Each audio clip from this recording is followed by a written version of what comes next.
বলেছিলাম আমি টাকা ঢুকছে, টাকা ঢোকা শুরু হয়ে গেছে।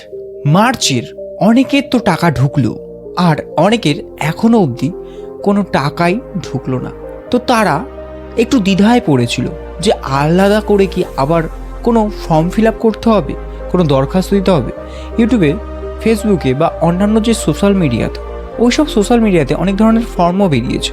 কোনো কোনো ভিডিওতে তো সেই দরখাস্ত জমাও পড়েছে। কারো কারো কাছে পিঠে অফিসে সেই দরখাস্ত বা সেই ফর্ম পাওয়া যাচ্ছে না, এবং তারা তাহলে কী করবে? তারা কিচ্ছু করবে না। তাদের যদি ফর্ম ভুল থাকে অথবা এই এপ্রিলের 12 তারিখের মধ্যে যদি তাদের টাকা না ঢোকে, তবে হতে পারে অফিস থেকে তাদের ডাক পড়তে পারে।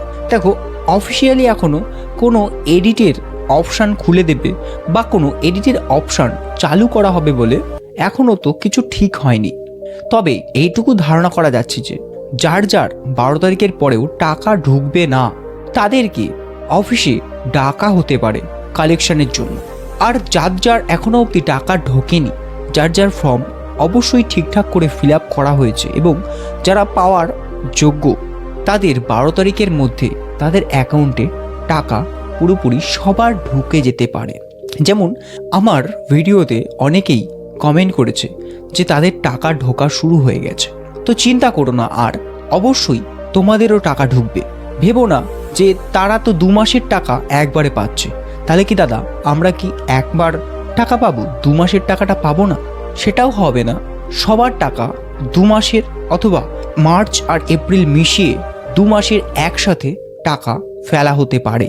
তবে ধারণা করা যাচ্ছে যে যার টাকা একবার ঢুকে যাবে, কন্টিনিউ তার মান্থলি চালু হয়ে যাবে, যে পার মান্থ 1,500 টাকা, অথবা যুবসাথীতে যেটা বলা হয়েছিল যে 1,500 টাকা প্রত্যেক মাসে দেওয়া হবে, তো তাদের সেই মাসের টাকাটা প্রত্যেক মাসেই ঢুকতে চলেছে।